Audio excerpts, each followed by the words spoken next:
Hello, we're back once again on the Chatterbox with yours truly, none other King Jacob. Um, this is Excuse me. This is Exquisite Conversation podcast in association with the Chatterbox, sponsored and powered by Exquisite PR firm. And we have none other than AJ Chaka. Recording artist, songwriter, innovator, social media influencer. All that and then some. So thank you everybody for tuning in. So AJ, man, who is AJ Chaka? Man, AJ Chaka, starting out, and before I give this answer, definitely want to say thank you for having me on here, for the opportunity. But yeah, who is AJ Chaka, right? The guy, he's a multifaceted being. He has a lot of skill sets. But all in all, if we just talking about the brand, AJ Chaka is pretty much, a representative of Neo Gold, and I'm a hip hop artist. I'm a consultant. I do a lot of different things. Originally just representing hip hop, for the most part, and with my music, my goal is to pretty much curate a sound that's for all people, and just lift the people up. So. Okay, I can dig it. I can dig that, man. So when and where did this journey within the music business start for AJ Chaka? Yeah, shoot, it started out about 2016. I came out of high school around that time, and so I've been, pretty much been around music the whole time. But that's when I was pretty much making a full transition. I'd probably say even 2015. Really, it was a developmental stage, but around that time frame, 15, 16, got into the business. Started Neo Gold Entertainment / Music Group, or Neo Gold Records, with my mom, and then so we've been on and cracking ever since, and really getting our feet wet in this industry. Okay. So, in what state was that in when you started? Yeah, we created Neo Gold as a company in Texas. Texas. And what part of Texas is that? Dallas. Dallas. Okay. So yeah, shout out to my Cowboys Nation, man. For real. Yeah, yes, sir. All the way live. I So, mess people up, man. what'd you say? I was saying I be messing people up out here, out in the Dallas area, because I'm a Giants fan. What I'm saying? It's fine, man. You still NFC East, so it's just all Yeah, good. it's all good. It's all good. And so, with that being said, man, tell me about the very first time that you recorded your first single, and how was that for you mentally and emotionally? Right. Now, man, I think that was about. I had recorded a lot of music, but the one that had got placed in 2017, starting out with Trill, I was really just a kid getting my feet wet, still in the game. I was excited. We just, I knew I was like, all right, this is gonna be the beginning of something. I don't know how the people are gonna perceive it. Some people who knew I rap, but it was kind of an incognito thing. Once I kind of revealed it, like, oh shit, you about to rap, like, people just always knew I moved in a nice, strategic way, smooth with it, just kind of in my own lane. But, around that time frame, I was, fresh out of high school, like 1 year. I was excited, man. I was recording at a lot of different places, really just getting my feet wet, developing my skills. And Trill had came out. And, I think around that time, Johnny had got about like over like 10K on SoundCloud, so for back then, that's like an early buzz starting to develop, on a first track. So I was like, okay, wow, I might have something. But, around that time, I didn't take it too serious, but I definitely knew that, I was going to keep going from that point on. And a lot of people still love Trill to this day. Okay. So, was that just a song? Was that a mixtape or a whole project, or tell me about that? Yeah, it was just a single, pretty much. John had came out just about 2017. I think I dropped it like the top of the year. Part of my information, I don't have a particular producer who did that record. It's been a couple of years, but yeah, we had did that joint, and so it was a good song. People felt it, but yeah, it's pretty much just a single. I came that, and I just wanted to start laying singles out from that point on, pretty much. Okay, cool. So what's the name of the label that you and your mother started? Can you tell us that again? Yeah, Neo Gold Entertainment / Music Group, or Neo Gold Records. Okay, Neo Gold. So tell us the conversation that was had when you and your mom started the group, because you know that's that mother and son powerful duo. And so, you know, ain't nobody gonna support you like your mom do. So how was that for you as an artist and as a son? Yeah, definitely. Yeah, I mean, she'll, of course, mom dude's gonna support you, right? But she definitely about her business, So I already knew that in the first hand when I told her like, hey, I think I want to rap, I'm gonna do it for real. And she was like, around that time, just developing.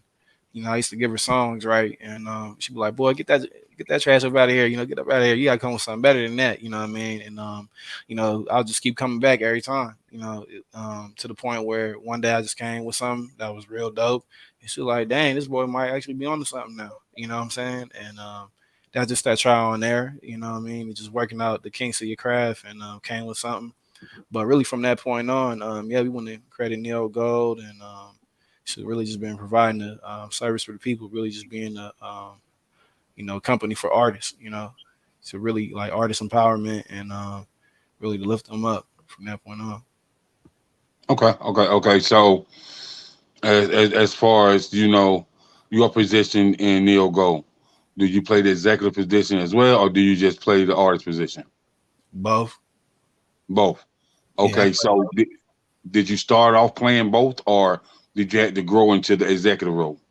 yeah, I had to grow into it. Definitely my thing.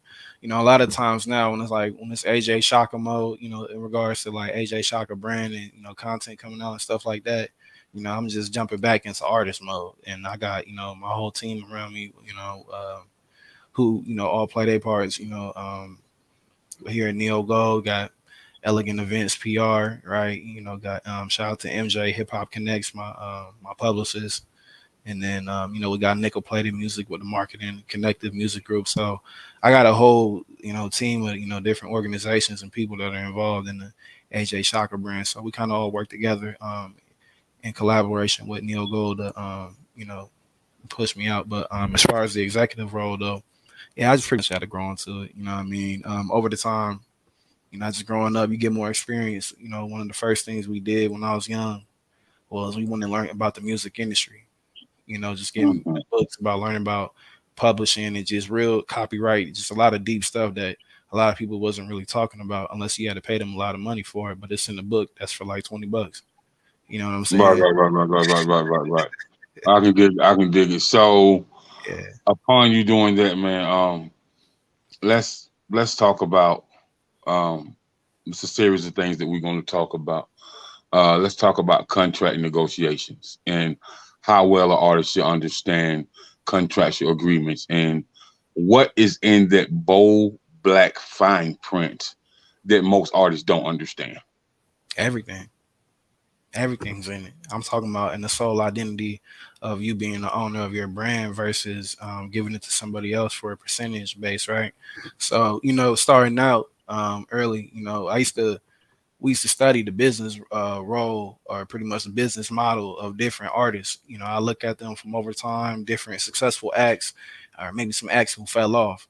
And it's like, okay, let me look at what they did and see how they got to this position and why things played out in the way it did for them. In a lot of cases, I guess you would hear back in the day with stories about artists from the '90s signing like 360 deals. I mean, it still happens now, but pretty much artists, signing deals. They're not getting their publishing. They're not getting payments, or the label, they're giving them all this stuff, and it's pretty much running up the expenses for what needs to be recouped on the album. So in that case, that means the label's going to get all that, and by the time that money's even recouped, we really ain't got nothing much. Maybe you could buy, a car or something, but I mean, so learning about contracts is really everything. It's a lot of artists to the, we in a new era now. We're talking about ownership, right? And I think that's a good topic because number one, that's something that a lot of people need to aspire to, just for the sole uh, representation of what it really is. You know what I'm saying? And what that can lead to with ownership. Because it's a power, that you can give to yourself, especially through an extension of time, like something like music. You can't see music, you know what I'm saying? You can't touch it, but you can feel it. And, it's sold, aside from a physical piece, right? Like a CD or, a vinyl, it's on the site. So it's through, pretty much an electronic device where you can't touch the sound of it pretty much, you know what I'm saying? So the value of it can be equated on a different scale. So definitely people really need to learn about the whole business. I really recommend that to everybody. I've read, I'm not gonna say the artist's name right now, but it's big acts right now. I'm talking about people like if they want to, they want to aspire to be them, right? They're mainstream commercial successful acts that get the top look, but they don't even own their masters. You know what I'm saying? Like they don't have the majority in their publishing. So and in a lot of cases I've heard where they haven't even read the contract and they're just willing to sign for based on what sounds good versus what's read, and oh, this doesn't make sense. Okay. So, with that being said, I've been in the music business since about 1997. Started off with club promotions, street team promotions. Very first person I did street promotions for was Noriega on the What Noriega tour, and this was in Washington D.C. Um, and so, with that being said, how like I see a lot of artists rely on the internet nowadays. Mm-hmm. How important is it to really be hand to hand combat with your fans, really going out in the streets and really promoting yourself and letting the fans understand that I value y'all, I appreciate y'all. Like y'all are the ones that really make me go so hard because it's this certain liking that y'all give me. It's this certain motivation, and when I read y'all messages, it still motivates me. So, how important it is for artists to still be in the streets with their music during this digital era? And for AJ Chaka, right? That's important. But for another artist, based on what the kind of music they're making, I'm not sure if they could even go in the street to be able to be like that with their fans. You know what I'm saying? But yeah, definitely, grassroots. I mean, it's pretty much the foundation. My whole framework, for my business model was built on going out in these streets, really touching these people, letting them feel my energy, and pretty much me showing them what it is and them respecting it from, once they see it. So I love that, letting them know that, I appreciate them. One of my first songs was called Leo, right? It's out on YouTube, and that pretty much that was blowing up in the area, and I was getting some traction online as well. I had guys, even if this isn't in person, I had guys, from like Europe, you know what I'm saying, Germany, Czech Republic, that people in Tokyo sending me a message like, "Hey man, this song's good, man. Keep going, doing your thing." And that's probably at a point where I was trying to transition out of a hard phase, so that I was going through in life. So to see stuff like that was like, wow, what I'm saying? I think I'm doing the right thing, So definitely connecting with these people, you get to get receipts back on, pretty much a return on your investment. Not and when I say that, I don't just mean by funds. Like the funds might not just be liquid in regards to holding a piece of cash or having that in your bank account. Like, the funds that you can be getting is something that's actually fun, right? Where in regards to people giving you support, they cheer, they boosting you in the message, they buying the merch, they buying the album and really supporting the movement because they like, wow, I think this person's really on to something. Man, let me support them. I think they about to go far, and just over the years, I've been doing in this game now, 8 years now. Coming on in December, I've been in this game 8 years, and I'm only 24 years old. I feel like I'm just getting started, and that's definitely still going to be a part of my formula in regard to touching the people, grassroots, and letting them know that I appreciate them because that's what my music is based on anyway. So that's definitely the Right. movement. I think more artists can benefit from My man. So for you to be 24 years old, man, you're definitely dropping some jewels, and I definitely appreciate your dialogue. And it. so you're welcome. The next thing we'll talk about is music publishing, royalties, and points. So, how important is that music publishing, royalty, and points to you as an artist, being that you've been in it 8 years already? What are some jewels that you can drop on indie artists that really don't understand that that's a major part of the business? Yeah, some people, I put it to you like this: some people they might want an upfront payment, but in the long run, you could get you a point. And one of my favorite examples of that is I believe 50 Cent, when he had put out Get Rich or Die Trying, he had a friend who was involved, one of his producers from that time before he had blew up, right? And that guy in particular wanted the cash advance for the work that he had did on the album.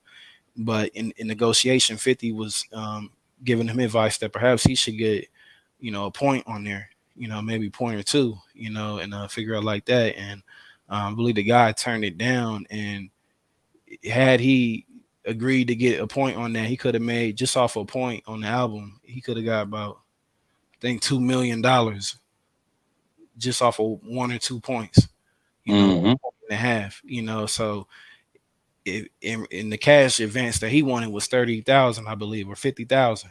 So we got $50,000 up front, or you can get a point and potentially get more than that forever. I think that one sounds nice to me, because if you're in the music business, one thing that you got to know is that this is a timing thing as well. This game operates on the clock about timing. Like, you got to catch the right time frame to do certain things.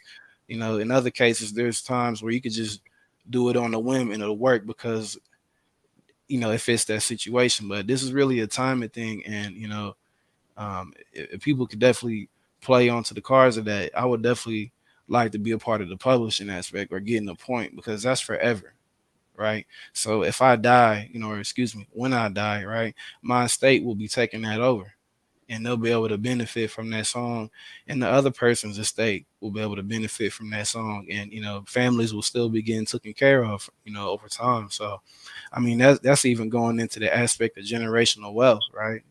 In a sense, so in the fact that the record becomes a successful smash, you know what I'm That's saying? right. That's right. That's But right. That's right. that's the goal anyway. I think if somebody wants to be a part of it, at least that's just my point of view. But Right. definitely get your publishing, man. Get a split sheet. A lot of artists, in the scene, they still need to learn about the business. So, get you a split sheet. Set up your publishing. You can become your own publishing owner as well, like your own publishing company and a songwriter. Like this, you can knock that out. And be benefiting from that. It's a lot of different organizations out there that pretty much, that's going to provide that service for you. But publishing is important. Getting a point is important. I know that's kind of on the major label system, but that's something to negotiate for in the long run. But if you could be one of those people who get cash up front and get a point, you a bad one. Yeah. Yeah. Yeah. Yeah. Yeah. Yeah. Yeah. You a bad So if you can, if yeah. if you can be like Havoc from Mobb Deep, Right. and you can get a million up front and you get 3 points. Yeah, Listen, man. Listen, that's great. because we talk about a million up front, and them 3 points is gonna bring you about 2.5 million a piece on the points. You know what I mean? Yeah. So that's great. So um let's talk about artist manager agreements. And what do you expect as an artist from a manager, and what should a manager expect from you as an artist, and how do the two coincide together? Right. I think under a good formula, the manager and the artist are gonna, they're gonna be like a peanut butter and jelly sandwich. They just go together. You know what I'm saying? Right. But unfortunately, we're in a business where it's a lot of people who have ulterior motives in a business form. So you really gotta be watchful who you want to put in that position to be your manager, because when we talk about someone being the manager for an artist, that is a very, I just want people to really understand, like, that's a really serious position that they're playing in your career, and in regards to helping you in your development and helping you ascend to the next level, especially in regards to someone who's having your back on the business level, who's like, hey, I don't think this is the best thing for your interests. So you always got to read between the lines. But if you got someone who's good, they're showing that they're there for you. They don't, they show up every time. They prompt, they on point with it. That's somebody to work with. And I'm just blessed, that my mom is that person for me. So maybe I got lucky then. I feel like, because you got mom dudes, right?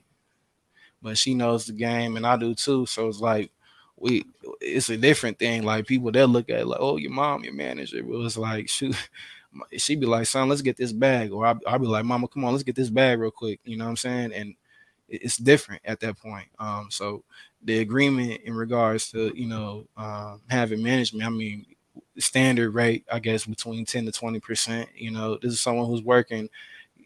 I don't want people to get discouraged by, oh, they got to get that much off of you. Then, then the publishing, like, it's a lot of pieces, in order to become a, I would say a successful act in music. It takes a village, and a lot of people, that's something that they don't know sometimes, is that, you have different pieces in your business that are helping. It's supposed to be like like pretty much like a wheel, a cog in the machine, where that wheel, you got different pieces that go together and spin. So once they connect, it goes in unison. And the manager happens to be one of those main bigger pieces, especially in regards to reviewing the contracts and setting up different business situations. But they have other positions for that as well.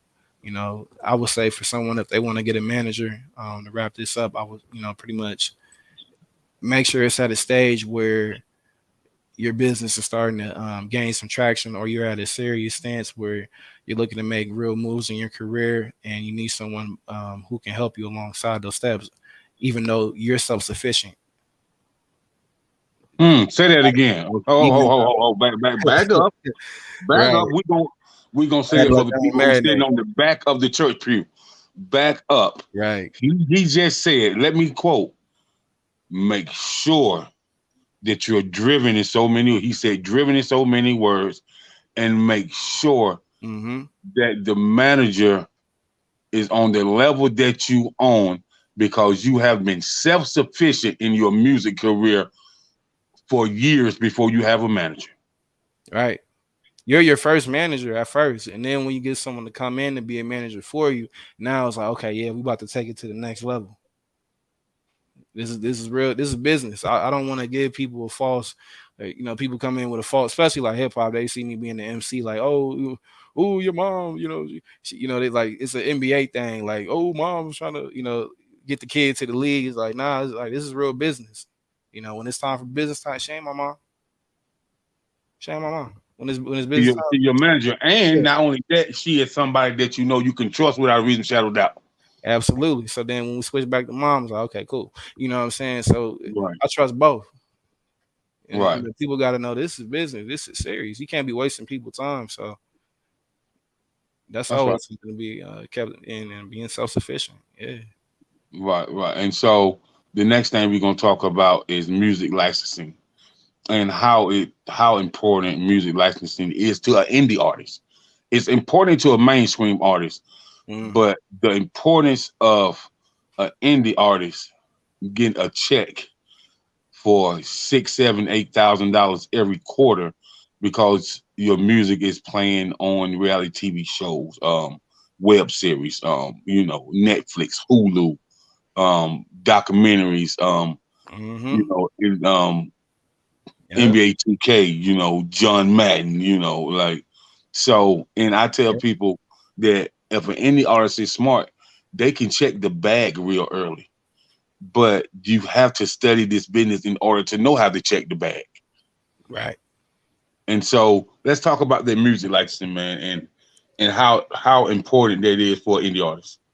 Definitely. So I'm involved in a dope situation with Connective Music Group, and I'll just pretty much run you the play. So this will pretty much give context to what you just said. Connective Music Group, they handle sync licensing, right? So what is that? Like you just said, we getting the music on TV, film, commercials, video games, stuff like that. I was involved in the songwriting competition. They had brought me in on the cool play where I think it was like maybe 12 to 16 artists, and we had to write a song for the NFL and Got Milk on a national syndicated pretty much marketing campaign for a TikTok song that, and the cool part about it, it was gonna they said it was gonna get 1 billion views. That's what they said. Right. Part of the play that, it's gonna get 1 billion, and that's the aiming and targeting for this. So, it was involving an NFL player, shout out to him, was a former player of the Steelers. And it was a dope opportunity, man. You know what I'm saying? I didn't get selected for it, but I pretty much I'm still working with the people. So looking at that play though, I just remember scrolling like on the Instagram feed one day and I seen the winner of the song. I didn't know who won. So I seen the song, like, oh, okay. And they marketed the name of the title. We all had this pre-established, you know what I'm saying? And seeing that was like, whoa, like that joint really got 1 billion views, like just like they said it would, you know. So definitely put me on game in a different aspect. Like, okay, I was doing grassroots before, like I'm touching these people, I'm letting them know that I appreciate them, you know, whoop de wop, and I love them, right, for the music and the support. Then it's like, okay, well, um in that particular play, the people who created that song, you get the full publishing rights on it too.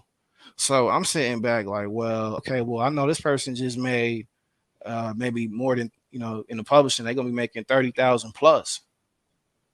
You know what I'm saying? So I'm like, whoa, that's different then, you know, because if you're building a system where it's grassroots, yeah, we're touching with the people, but it's a slow grind, you know, like it's like you putting up one brick down, one brick up, one brick down, you know, just keep going like that. But to be able to be put into a situation was like where the winner can just get 30 bands just like that, you know. And I still, even though I didn't win, I still got a check. So again, you know, going back to what you said, that's putting you in the element where independent artists can start getting the bag. And there's, you know, definitely more opportunities on the table, especially with more coming in the future. So I definitely suggest that, you know, artists, if you're serious about your craft, you want to go far, or you just want to be able to put out music and actually make some money from it, you know, I would definitely take a deep dive into the music licensing aspect for sure.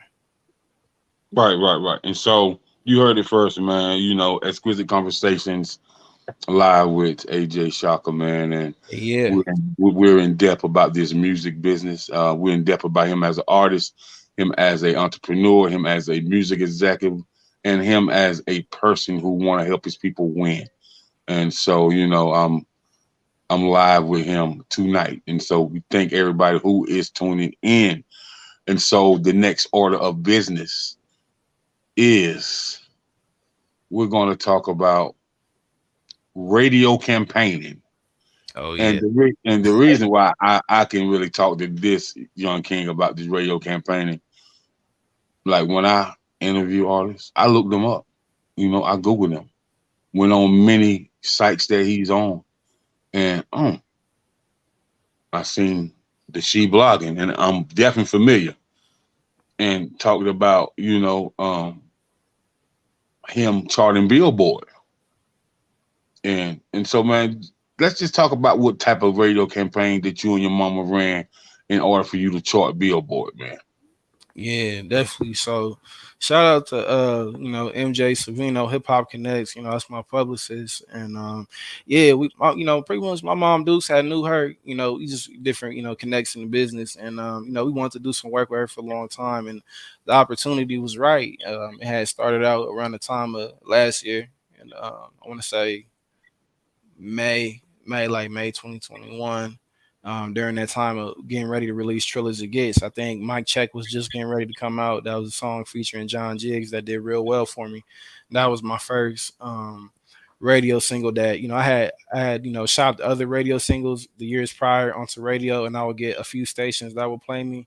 But it was during that time, once we had put out Mike Check, that was the first time that I really had like a booming radio campaign. Like people like I was still sending to people, but like it was people who was just picking it up because they heard it on this station, and then they was just playing it on a station, and then it just started happening kind of everywhere, kind of thing. I was like, whoa, you know what I'm saying? Where you can start getting played in like different countries all over the world. You got DJs, like shout out to all the DJs too for being tapped in, like different hip hop DJs with good reputable platforms. They didn't build they whole brand up, and they, you know, they put me in the mix with some real heavy hitters. So that's, you know, really put me on the map for where they see me in the context of my music. So stuff like that was like, wow, you know what I mean? That radio play definitely something that artists should be looking into for, you know, at least when I was a kid, you know, it wasn't streaming back then, right? When I was real young. So it was just radio. You heard it, you know, radio, a mixtape, CD, you know, or maybe somebody had a cassette still, or, you know, yeah, Rhapsody, whatever, you know, or you seen it on TV. You know, it's as simple as that, you know. And shoot, I just remember being, you know, I was like, man, it's pretty cool, hearing music on the radio. And this was even a time before I even thought of doing music, like just an imaginative thought, like, man, it'd be cool to, if I had a song on the radio, but who would know that far off, just a little small thought like that I didn't even take serious would lead to it actually becoming, a reality. So I definitely take it as something, people can get paid from it. Definitely on the different royalties for it, for your songs and all those different plays. So people definitely, send your songs to the radio and get it plugged in if you got good records. And, I don't want people to get discouraged as well. And plus the radio spins as well. They offer more. They offer more. It's not like streaming where, you put out, you get paid like 0.000, like whatever. You know what I'm saying? Yeah. I was just about to say that, bro. I was just about to say that, man. And see, I try to tell artists all the time, man, screaming is okay, bro. But the biggest communication of any sector in the music business is always going to be radio campaigning. No matter what people tell you, that you don't need the radio, I'm going to tell you, like Marvin Povia said, and that was a lie. Right. Yeah, for you need that radio. Radio campaigning is still the biggest source. Definitely. And so, man, so how many times have you actually charted Billboard? So with the Trill As It Gets joint, I don't think I charted. I was getting close to, I believe, reaching the Heat Seekers chart, but what had happened was I had somebody from Billboard Hip Hop who had heard my album, right? And they're like, I guess they were just blown away by it when I had put it out at that time. And shoot, they just made it the Billboard Hip Hop Album of the Week, and they wanted people to check it out on their site. And I was like, wow, I was blown away from that. So, I could definitely say that, man, did that radio play help influence that? Because I was getting played on some different FM stations, shout out to people in Chicago. It was like New York, California, overseas, a lot of different places, it was radio. So, and I had meetings with the people who do the charting, and stuff. So just talking with them different companies and, and they put me on game about where I'm at and the trajectory, where I can go, what I'm doing, it was just a whole new thing to me. So it was like, okay, wow, it's pretty cool. But I like that point you had said earlier though, right? Where you said that regardless of what people were trying to pretty much make you think, that radio is still the dominant factor as far as getting played. And I definitely want to take a hint to that too. I don't know the percentage base of which sector makes the most money, but I'll tell you this though, because this really supports what you said. I still hear the top stars on radio. You know what I'm saying? Like you can put your joint out streaming, you can have your own fans and stuff, but I'm like, yo, there's a certain set of cats that I'm still hearing on like major FM radio, and they dominating that joint. I'm like, when you consider the fact that if you know how much you get paid on radio, that could be between $3 to $7 or $3 to $8 per spin. So when you getting spin on a station that's, they got an average daily listener of like 250,000, and they're playing the same songs in rotation, and with each spin you get paid $3 to $7 per ratio of person that's spinning. Whoa, I'm like, oh, these dudes are getting money. I was like, oh, okay. Yeah. I was like, this is different. So check this out, man. The really excite your point. The rapper Nas has an album called Stillmatic. Nas made his daughter Tiana the exec producer of Stillmatic, and ever since she was 2 years old, she have receiving a check for $400,000 every quarter. Ever since she was 2 years old. Right. So, I mean, bro, listen, man. Right. I mean, right. That's generational wealth right there. Like, yeah. So with that radio play, man, serious. I tell people, and I want to give a shout out to Sadiq Bryan out in Brooklyn, New York. It's a lot of FM program directors, but it's only 4 radio brokers in America, and he's one of them. And when you run a campaign with a radio broker, that make the executives from iHeartRadio ask, who is this cat? You know what I mean? Right. And so just because that's called radio real estate. Once you're a radio broker, there's radio real estate. You know what I'm Right. saying? And so, yeah, That's so that's dope. a I whole ain't gonna different skip level. that. Yeah, yeah. Yeah, and if any of you want to get in contact with Sadiq, man, I can put you like he's a great friend of mine, big brother to me, so I can definitely put you in touch with him, man. So, Thank you. but yes, sir. But you upon you understanding the levels of the radio campaigning, let's talk about the level of bloggers and music influencers and how Yeah. it has helped you as well. Man, I want to say really shout out to all the blog again. Shout out to MJ Hip Hop Connects, but shout out for pushing and getting me connected with more bloggers and websites. But man, that was when I first started. I came like when I think when I became like a real hip hop head was when I was like between 10 up, and that was during the blog era. So I used to go on these different hip hop websites that were blowing up, Two Dope Boys, Hot New Hip Hop, She Blogging, DJ Boo. It's a whole bunch of websites, right? And I will go on there, read these articles about these different MCs or what's going on in the cult, what's the fashion. And I always like, man, one day, man, I'm gonna get one of my joints on there too, and they gonna post about me. So that was always one of my goals when I first started, more in my earlier stages of my career. I used to just send emails out anytime I released music, or I would just send emails out to blogs. I would like find their email, the contact information. Sometimes they have a submission form on their website. I would really go like a real hard deep dive because I'm like, man, I really want my joint on their platform. I think my music fit. Mm-hmm. And so, But that they give the things where they say, we get X amount of submissions every day.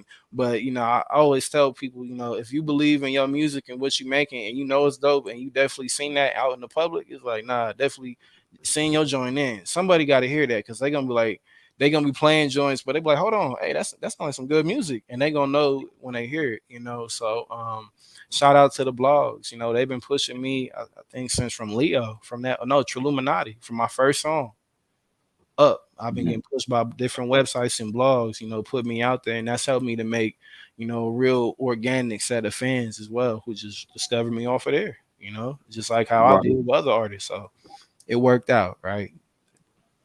no doubt, no doubt. And then might I add that you have one of the coldest hip hop publishers in the game, and people who don't know about MJ been around since Jesus was a baby. Stop playing, bro. Like for real, man. She Yeah. been like Who's who list of stars, yeah, everybody. I mean, yeah. And so with that being said, I tell people all the time, man, like that hip hop DX, that hot new hip hop, she blogging, hip hop since 1987. yeah. Like Those the it's real them the joints I grew up on, right.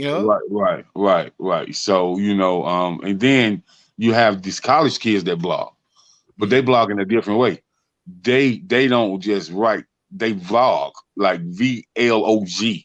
Like Most definitely. they some YouTube experts, man. They're gonna put that artwork up of you. Do you know who this is? Well, let me tell you about this person. They just dropped one of the hottest new singles in the southeastern region. And so let's play a little bit so you can get a better insight. They play it, and then for more, you can follow their social media such and such. But if you want to keep up with them, subscribe to this channel. And there you go. They got probably like 5,000 new followers in the last 2 days. And then you got 5,000 new followers as well because they vlogged about you. You know what I mean? And so we call them music influencers. You know what I mean? Yeah. So that's it's multiple ways to really get yourself out there. Now you have a few songs that I liked today. I think it was. Is it God's Work or? Oh, Godspeed. Godspeed. So let's talk about Godspeed, man. Let's talk about that track I like that one, man. And what you was feeling when you wrote that track, man. And was it from a emotional and mental standpoint of view, or was it something that you seen somebody else go through?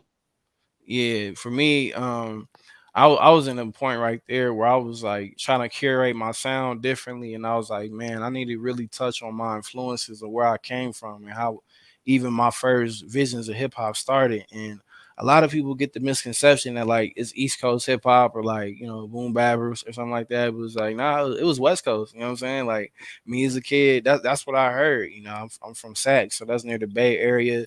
We got a certain sound where the way our beats got a groove and thump. So I was like, man, I want to bring that out to Texas and worldwide because it'll be cool with it coming out of that pocket. You know what I mean? But Godspeed, it was just me pretty much showing where I'm trying to get, just moving different time zones. We was just traveling a lot at that point, and just I was just tapping into what was going on with me at that time. So It's funny you say that, bro.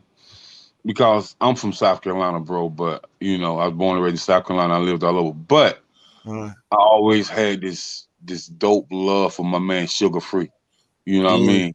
oh Like, yeah, like people be like, man, man, Sugar Free, Spice One, yeah, Country Most Wanted, MC8. all You of know, yeah, man. So I tell people all the time, man. Some other dope music, as far as hip hop, bro. Dayton's Most Wanted out of Dayton, Ohio. You know what I mean? Yeah, man. And then that Texas, man, bro, we can go but far as back as DJ Screw when he found Lil Kiki at 13, 14 years old, and that's history in the game yeah, for yeah, real. yeah, yeah. So but What's up? yeah, man, that hip hop got to run deeper rooted, and so that Godspeed, man, like you was trying to find this new sound and create a new lane for yourself, man. And so, what are some of the the um the things that you went through as an artist, man, when trying to find that new sound and develop yourself on a broader scale? Yeah. So really just looking at myself, it was almost like I just stripped everything off and it's like, let me just put everything on the wall and let me just review it. You know what I'm saying? And thanks, I got like good people around me who can help along in the process when I need help for that, you know what I'm saying, as well.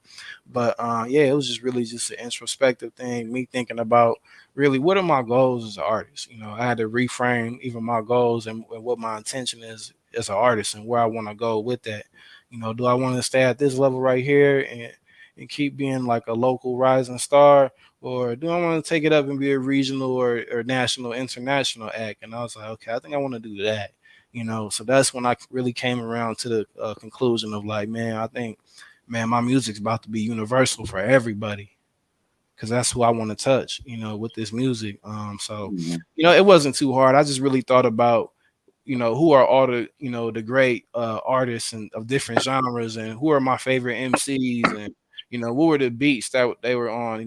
When I look at all their hit records, not even just chasing hits, I'm just looking at most popular songs, right? That people, the classics, right? It's like what was special about this song that made people resonate with it when it first came out and still to this day years later. You know what I mean? It's like, was it the groove to it? Was it how they said this? What was it, the mix a certain way? Was it the video? It's a lot of different aspects, but really just, you know, breaking all that down and me looking at myself where I want to go and how I always wanted to do it in hip hop. It was like, okay, I think I need to make some different changes, or not even changes, really just make some adjustments and just tune some knobs on the AJ Chaka brand, and shoot, now it's really about, I like just embodying like that new school, old school sound, and on some real dope, smooth production, or some bank, some got some real substance to it, like it has a composition. You know what I mean? It's real music. It got an element where you could play it in the club or you could ride to it. You could pass it off to your homie, whoever, and that's how I like music. And I think that's something that all the great songs have. So that's what I really want to design my music based on as well. Okay, I can dig it. I can dig it. And so, man, what other genres have influenced your sound and influenced your music and influenced how much cadence you have on a track? Besides hip hop and R&B, outside of that box, what other genres has really influenced the type of sound that you have on certain records, or the type of message that you want to get across, to the people when you're trying to engage with that target market audience. Yeah, so I would definitely say like neo soul. I would say, man, if I never made hip hop, and I could sing well, I'd be a neo soul artist, man. But other than that, I'd definitely say like pop top 40, whatever is just the hottest songs you would hear in the store somewhere. Like, man, why is this song playing in here? What is it about this record that makes it fit to be in this area? I just break stuff down like that, and what's the song when you go into the mall in a certain stores and you hear it playing? Like, man, how'd that song get there? You know what I mean? And it's a journey through that. But really just it was like shoot pop, it was pop, I guess that stands for popular or whatever, but it's different, I guess for me when I was looking at pop, it was like I was looking at pop from like Michael Jackson, you know what I mean? Taking up to different 90s pop acts that, they had the different boy bands at that time, and even the early 2000s, you had artists like Nelly Furtado, like Gwen Stefani. I know Eve had made her transition to pop. Yeah, Missy Elliott. It was a whole bunch of different acts who was just kind of shifting to pop, in a sense. But even rock, it was like rock, heavy metal.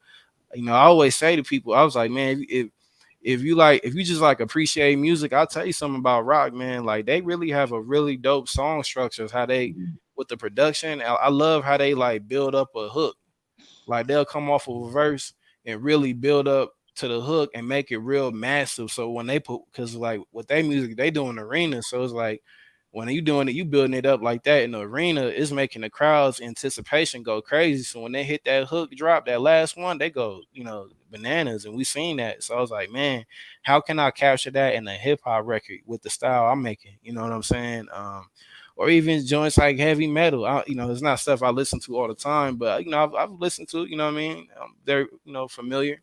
And it's like I even like the rebelliousness of it. It's like, sometimes, that's even a cadence in music that I can go from, because it could be from hip hop like a Public Enemy, or it could be a group like Korn that's a heavy metal band. You know what I'm saying? Yeah. And they doing a different thing and breaking it down. I mean, like just the other day, I just seen Rod Stewart, you know what I'm saying? Like I think like 2 days ago, you know what I'm saying? And he just like knocked the whole roof off the venue, you know what I'm saying? And did his thing, and I'm Oh, like, that's normal for him though, bro. yeah, That's definitely, normal. That's definitely. normal.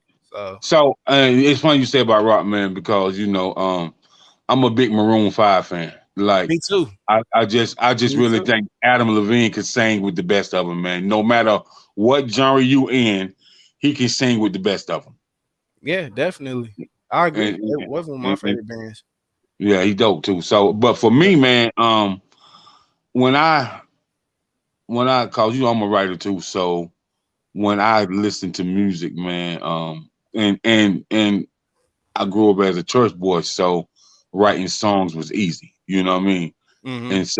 And so with that being said, man, I listen to a lot of gospel, and I listen to a lot of also music with pain in it, like Southern soul and blues. Mm-hmm. And I just think it kind of elevates the mind to a place, because a person that has a passion for music and they have that pain, and I feel like that's what made Tupac so great. Tupac had a lyrical content, but he had a presence of pain, man. Because he felt so much pain for what our people was going through, and he seen stuff at a young age that he ain't supposed to see, with his mom. So he spoke from this discretion of the pain and agony and overcoming. And Right. so I feel like, a person that speak just like your you have another song that I listened to today. I can't remember it, man, but it was like a mellow beat, and you was speaking from a different place. You know what I mean? Oh, okay. That might have been Real as It Gets. That's it. That's it. That's it. That's definitely it. Yeah. You know what I mean? So when I say you were speaking it had a mellow beat, you were speaking from another place. You know exactly what I was talking about. Yeah. Yeah. So you were speaking from another place. You were speaking from another journey, another direction that you had to take. But at the same time, it brought you back to square one, and and it's like you found that place of peace. So that's what I got from that song. Yeah, it was like I wanted to give you the situations, I wanted to give you the conclusion, and I wanted to give you how we move on from it. All in one. And that's definitely what it was for me, because I always thought like music is therapy. So for me, I think that was my first time I even made a record like that. I made some songs in the past where I might have touched on how I felt about certain things in a certain fashion. I know I made some. I got a conscious record, could have been me, but in regards to just like something from the heart, just about me, just what I'm going through, it's like, nah, I wasn't really into that. But it's like, nah, I think at this next stage of my career and just kind of where I'm taking this music now, it's like, nah, it's like, I think I got a story that can actually touch people and help them. So it's like, nah, let me go ahead and tell the truth. You know what I'm saying? So, Right. yeah. So man, it's dope though, man. Like it's dope that you can make music from every angle, and you can touch people through your craft, man. And so Yeah, I just want to I salute appreciate you, man. that. I definitely want to salute you, man. And so we're about out of time, man. So tell people how they can rock with you, how they can follow you, how they can get up with you, and tell us what you got going on next. Yeah, definitely. Yeah, appreciate you having me on here. Y'all see the name AJ Chaka, AJCHAKA. I'm everywhere. Facebook, Instagram, Twitter. Trill as it gets, real as it gets is out now. Both of those projects. I got a lot of dope things coming. Some more visuals for the Real as it gets album. And after that, man, is we getting into the second half of the year now, and really just gonna turn it up a notch even more, and really just show them what I really got in my bag. I got a lot of dope records now with some really unique producers in the game who's doing their thing, and the timing is great on everything. So I'm just looking forward to just continue taking everything up, with my elevation. Shout out to Neo Gold Entertainment. Shout out to MJ again. Hip Hop Connect. Shout out to the Monopoly family, Nickel Plated Music, Connected Music Group, Elegant Events PR. It's a lot of people, who tied in to this. So, shout out to all of them, you know what I mean? And so we just going to keep it rocking this year and do our thing. Yeah, I heard it from AJ Chaka. You heard it first, man. AJ Chaka on the Exquisite Conversations podcast. Yours truly, um, King Jacob. This show is owned, sponsored, and powered by publicist Miss Nicole M. Jordan, which she's absent today, out handling some other business. But we here, man, and AJ, man, want to bring you back on a little later on, and we just want to keep up with you, man, and just saying, man, keep doing the greatness that God has put in your life, and man, continue to inspire and grow with other people because we can only inspire if we stay inspired. Right. Thank you, bro. That, Yes, that sir. means a lot. Most definitely. Appreciate you having me on here. Yes, sir. Peace and blessings, and we'll talk to you soon. All right. Thank you. Peace. Peace.